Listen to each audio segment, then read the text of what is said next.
सीमा विवाद पर अब तक की सबसे बड़ी खबर आप जी न्यूज पर देख रहे हैं, लेकिन इसी बीच एक बड़ी खबर एक बैठक से जुड़ी हुई भी आ रही है, क्योंकि रक्षा मंत्री राजनाथ सिंह ने सीमा विवाद पर बैठक की है। बताया जा रहा है कि सीडीएस जनरल बिपिन रावत और तीनों सेना प्रमुखों के साथ ये बैठक हुई और बैठक में तीनों सेनाओं ने पूरे तरीके से तैयार होने की जानकारी दी है। सूत्र ये हमें बता रहे हैं कि लद्दाख में सेना हर स्थिति का मुकाबला करने को तैयार है। एलएसी पर भारतीय सेना को हर कार्रवाई की खुली छूट मिली है और ये बैठक इसी को लेकर हुई थी। रक्षा मंत्री राजनाथ सिंह ने ये बैठक की। सीमा विवाद पर मौजूदा हालात को लेकर चर्चा हुई और साथ ही तैयारियों को लेकर यह बैठक थी। सीडीएस जनरल बिपिन रावत और तीनों सेना प्रमुख इस बैठक में थे। सूत्र इस बात की जानकारी दे रहे हैं कि तीनों सेना प्रमुख ने इस बात का भरोसा दिलाया है कि पूरी तैयारी है, किसी भी स्थिति का मुकाबला करने के लिए हमारी सेनाएं पूरी तरीके से तैयार हैं, अलर्ट हैं। एलएसी पर भारतीय सेना को हर कार्रवाई की खुली छूट मिली है, जिसका जिक्र खुद प्रधानमंत्री नरेंद्र मोदी ने भी किया था, जिसके बाद से ही हमारी सेनाएं जमीन से लेकर आसमान तक पूरी तैयारी कर रही हैं चीन को हर तरह से जवाब देने की। और चीन अगर कोई भी हरकत अब करता है तो उसका क्या हश्र होगा, इससे जुड़ी हर तैयारी हो रही है। बैठक भी इसी को लेकर थी। रक्षा मंत्री राजनाथ सिंह ने इस पूरे मामले को लेकर अभी मौजूदा हालात, मौजूदा स्थिति को लेकर यह बैठक की है। सीडीएस इसमें शामिल थे, साथ ही सेना प्रमुख भी इसमें शामिल थे और फिलहाल जो तैयारियां हैं उन तमाम चीजों को लेकर यह बताया जा रहा है। सूत्र ये जानकारी दे रहे हैं कि सेना ने साफ कर दिया है कि हम तो पूरी तरीके से तैयार हैं, जब भी जरूरत होगी हम तैयार हैं हर कार्रवाई के लिए। सूत्र से एक और बड़ी खबर जो लगातार हम आपको बता भी रहे हैं कि चीन के कई सैनिकों की रीढ़ की हड्डी भी टूटी उस दिन, जिस दिन गलवान घाटी में ये झड़प हुई थी। 4 घंटे तक ये झड़प हुई थी और चीन की बर्बरता का बदला पूरी तरीके से भारतीय सैनिकों ने लिया।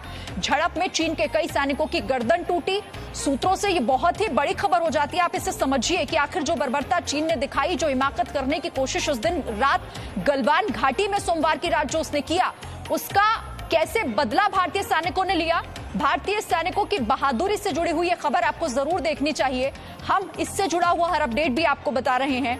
कृष्ण मोहन मिश्रा मेरे साथ इस वक्त और ज्यादा डिटेल्स हमसे साझा करेंगे। कृष्ण मोहन, हम बड़ी खबर पर चर्चा तो कर ही रहे हैं, इस बीच खबर यह भी है कि राजनाथ सिंह ने भी एक महत्वपूर्ण मीटिंग की है, जिसमें सेना प्रमुख भी थे, सीडीएस बिपिन रावत भी थे। दरअसल शिरीन, पूरी की पूरी जो मिनिस्ट्री है, डिफेंस मिनिस्ट्री, वो इस समय 24/7 बेसिस पर काम कर रही है और आज भी उसी कड़ी में रक्षा मंत्री ने तीनों सेनाओं के अध्यक्षों और सीडीएस जनरल बिपिन रावत के साथ एक मीटिंग की है। टैक्टिकल लेवल पर यानी स्थानीय लेवल पर सेना को अपने जो हालात है उसके मुताबिक कार्रवाई करने की पूरी छूट दी गई है।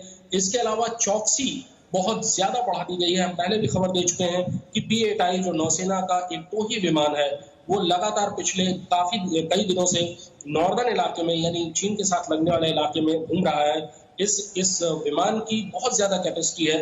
वो ऊपर उड़ते हुए जमीन पर बारीक से बारीक चीजों पर नजर रखता है। वो घने जंगलों या खाइयों के बीच में भी अगर कोई हलचल है उस पर भी नजर रखता है, जिसको कि बाद में एनालिसिस किया जा सकता है और उससे दुश्मन की हर मूवमेंट का अंदाजा लगाया जा सकता है। आज जो मीटिंग हुई है उसमें सेना की तीनों सेनाओं की तैयारियों की समीक्षा की गई और उसके बाद सेना को हर तरह की कार्रवाई के लिए छूट है। यानी कि अब अगर सेना कमांडर्स को वहां पर महसूस होता है कि हालात कुछ बिगड़ रहे हैं तो वो अपने स्तर पर कंसल्ट करके उस कार्रवाई का फैसला ले सकती है। ये एक अहम जानकारी। श्री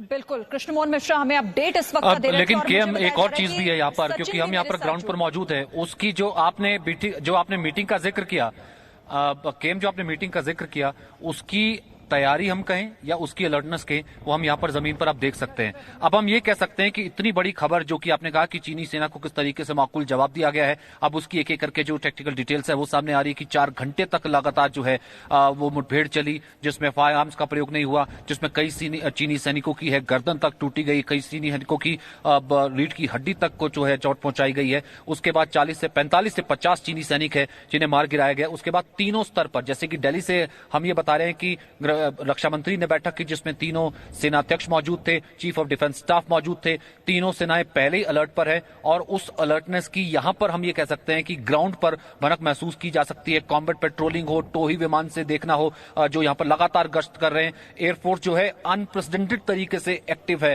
भले वो एक्सरसाइज हो और उसके बाद ड्रिल हो। हमारे पीछे से कोई ऐसा मूवमेंट नहीं जाता जब यहां से फाइटर जेट्स लगातार उड़ान नहीं भर रहे हैं, नजर नहीं रख रहे हैं। इससे अगर ग्राउंड पर देखा जाए कि एक तरफ कूटनीतिक स्तर पर बातचीत जो कि ब्रिगेडियर स्तर की बातचीत सैन्य स्तर पर हुई है, कूटनीतिक स्तर पर अलग एंगेजमेंट करने की कोशिश की जा रही है और ऊपर से रक्षा मंत्री का ये बैठक करके बुलाना, इस सिचुएशन को हम कैसे असेस कर सकते हैं सर?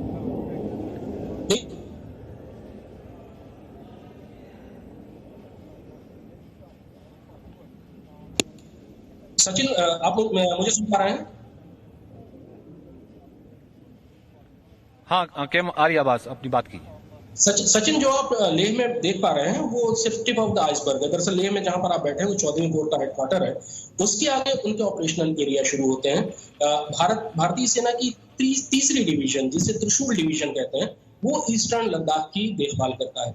उसके अलावा कई और एलिमेंट्स इस समय लेह पहुंच चुके हैं, क्योंकि इस बात को, इस तनाव को बढ़े हुए अब 1 महीने से ज्यादा वक्त हो चुका है। मोबिलाइजेशन के लिए इतना वक्त बहुत होता है और भारतीय सेना इस मोबिलाइजेशन के लिए कि जल्दी से जल्दी कितनी बड़ी तादाद में सैनिक और सैनिक साजो सामान मोर्चे तक पहुंचाया जा सके, इसके लिए काफी लंबे अरसे से प्रयास कर रही है।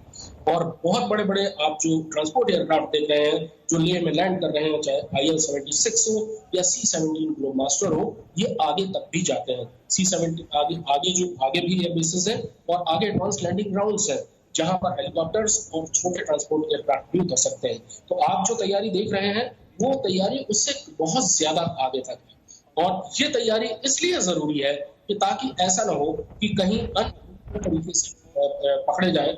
5 और 6 मई की दरमियानी रात ये मामला शुरू हुआ था जब पेंगोंग में मारपीट हुई थी और उसके बाद से ये मामला लगातार बढ़ता गया, अलग अलग जगहों पर आता गया। ये तैयारी सिर्फ ईस्टर्न लद्दाख में नहीं है, लद्दाख से लेकर अरुणाचल प्रदेश तक हर इलाके में, हर जगह LAC पर जिन जिन फोर्सेस को जहां जहां पहुंचना था वो वहां पहुंच चुकी है। एयरफोर्स के जितने एसेट्स नॉर्थ, पश्चिम और ईस्टर्न पूर्वी भारत में हैं, वो अपनी जगहों पर पहुंच चुके हैं। फॉरवर्ड बेसिस में जो भी एसेट्स ले जाए जाने हैं, जो भी एयरक्राफ्ट ले जाए जाने हैं, वो पहुंच चुके हैं। नौसेना को जहां पोजीशन लेनी थी वो वहां पहुंच चुकी है। सबमरीन्स और जंगी जहाज, वही जहाज, जहां जहां उनको जाना था, हर एसेट अपनी जगह पर है। यानी भारत की जो भी रक्षा तैयारी में जो भी ड्रिल्स हैं, जो भी सेट पैटर्न्स हैं, वो अपनी जगह पर फिक्स कर दिए गए हैं और हर चीज अपनी जगह पर मुस्तैद। सचिन। बिल्कुल कृष्णमोहन मिश्रा, क्योंकि तैयार तो हम पहले भी थे और तैयारी अब हमारी और ज्यादा है, क्योंकि चीन ने जो हिमाकत की है उस हिमाकत का जवाब तो अब देना ही होगा।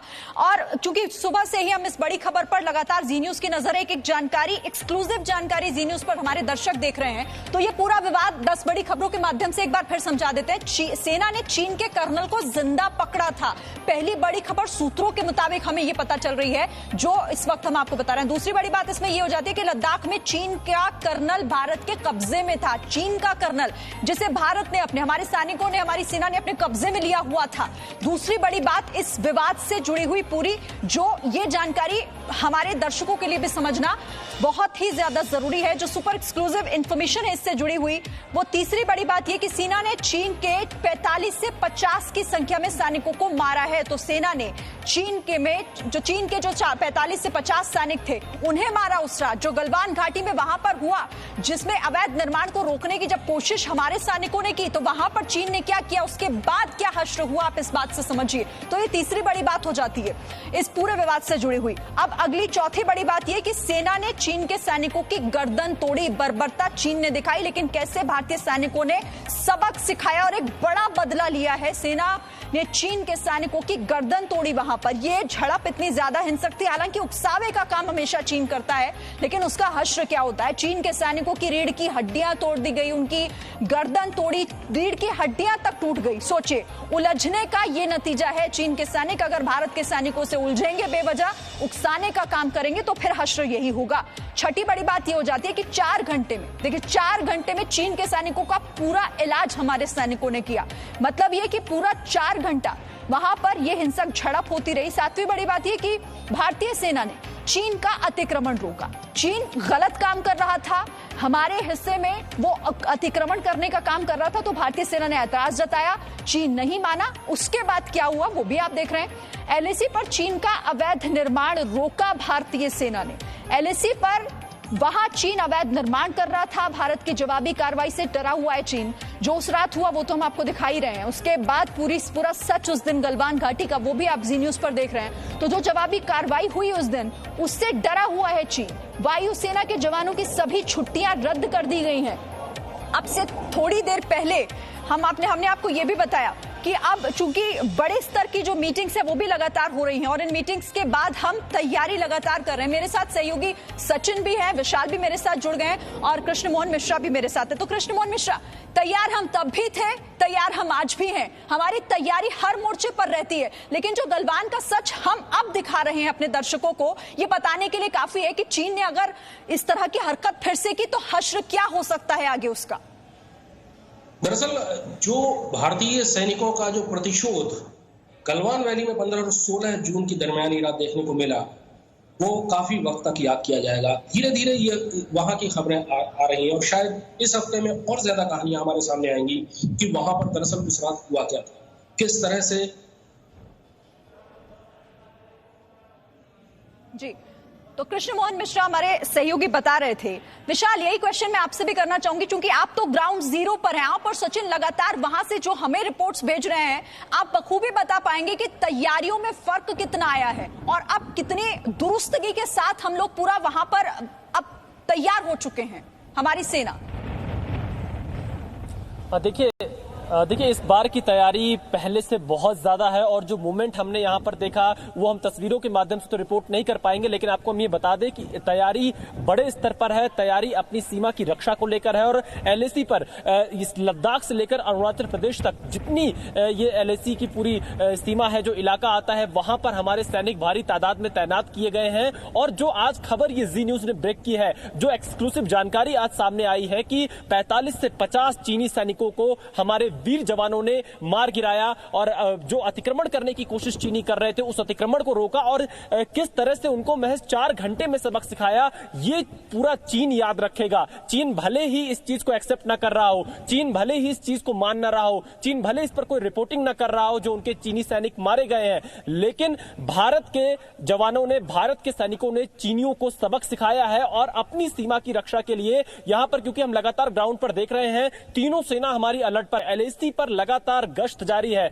और सुबह से हम देख रहे हैं जो फाइटर जेट्स हैं वो भी यहां पर गश्त कर रहे हैं लद्दाख के एरिया में। और जिस तरह की खबरें मिल रही हैं, हैवी डिप्लॉयमेंट किया गया है अक्रॉस द एलएसी के साथ साथ में पूरी तरह से आर्मी को तैनात किया गया और जो अहम स्ट्रेटेजिक पॉइंट है वहां पर भी तैनाती की गई है। और एक चीज बिल्कुल साफ कर दी गई कि निर्माण कार्य नहीं रोका जाएगा, क्योंकि 40 से ज्यादा ऐसी बॉर्डर एरिया की सड़कें हैं जिन पर सड़क निर्माण की मंजूरी हाल फिलहाल में मिली थी और गलवान नदी पर जिस पुल को रोकने की कोशिश चीन कर रहा था वो पुल भी बनकर तैयार हो गया है जो सीधे डीबीओ तक जाएगा। तो ये पूरी तैयारी भारत की तरफ से लगातार की जा रही है और तमाम पोस्ट पर सतर्कता बढ़ा दी गई है। बड़े अधिकारी लगातार मॉनिटरिंग कर रहे हैं और इसके साथ ही साथ विशाल, आज रक्षा मंत्री ने भी इस पर बैठक की सचिन। और ये विशाल इसलिए भी ये तैयारी इसलिए जरूरी हो जाती है ना विशाल, ये इसलिए भी बिल्कुल ये तैयारी इसलिए भी जरूरी हो जाती है ना, जब हम ग्राउंड पर इस तैयारी को देख रहे हैं। आपने कहा कि अनप्रेसिडेंटेड है, इससे पहले जो है इतनी बड़ी तैयारी नहीं देखी गई।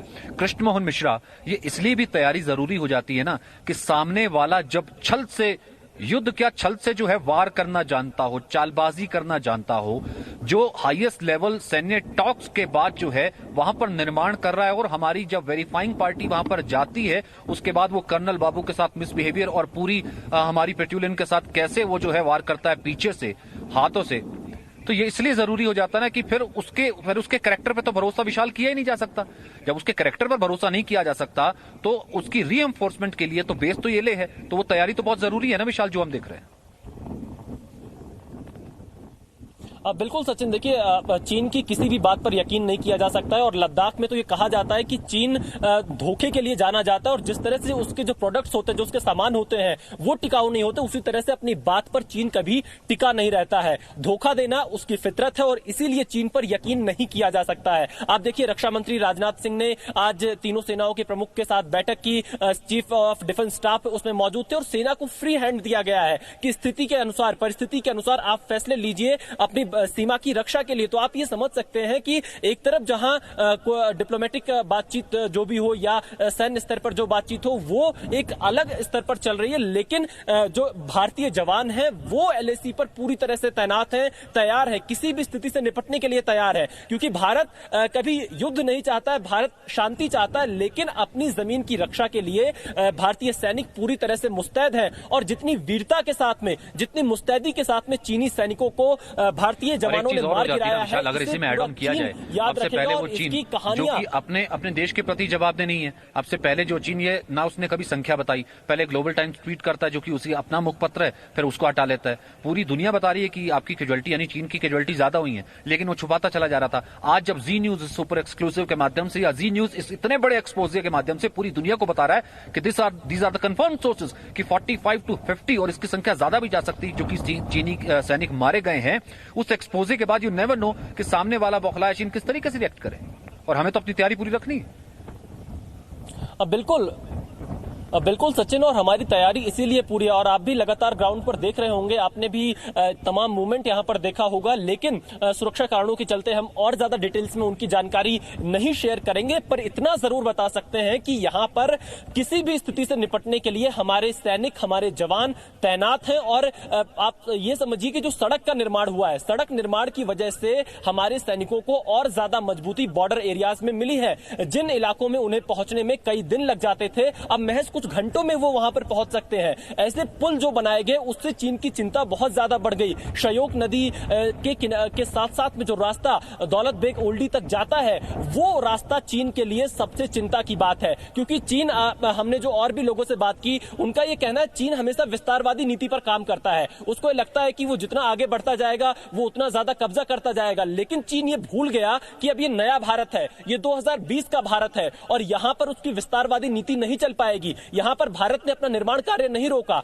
यहां भारत ने बॉर्डर एरिया में अपने इंफ्रास्ट्रक्चर को और ज्यादा मजबूत कर दिया। और अगर हम बात दौलत बेग ओल्डी की करें तो ये ऐसा पोस्ट आप कह सकते हैं जहां पर हम टॉप पर हैं, जहां से हम चीन की हर एक चीज पर निगरानी रख सकते हैं, चीन की प्रत्येक गतिविधि पर निगरानी रख सकते हैं और वहां तक सड़क पहुंचाना और इसके अलावा गलवान नदी पर पुल बना देना एक ये बड़ी सफलता आप भारत के लिए मान सकते हैं। क्योंकि अगर हमें कोई भी मदद या कोई भी सामान या कोई भी वाहन, कोई मूवमेंट हमें गलवान घाटी तक करना होगा या एलएसी तक करना होगा, ये भारत के लिए बहुत आसान हो गया है। और चीन इसीलिए घबराया हुआ, क्योंकि आज हमने कई एक्सपर्ट से बात की, पैंगोंग लेक से लेकर लगातार जो हम अगर 3488 किलोमीटर एलएसी की जो बात करते हैं, अगर आप इस पूरे इलाके को देखेंगे तो चीन की घबराहट यही है कि अब हम आगे नहीं बढ़ पाएंगे, अब भारत हमको इसी तरह से रोक देगा, अब भारत पीछे नहीं हटेगा। अगर हम भारत से फेस ऑफ करेंगे तो 45-50 से नहीं और भी ज्यादा चीनी जो सैनिक हैं वो मारे जाएंगे, क्योंकि भारत अपनी 1 इंच भी जमीन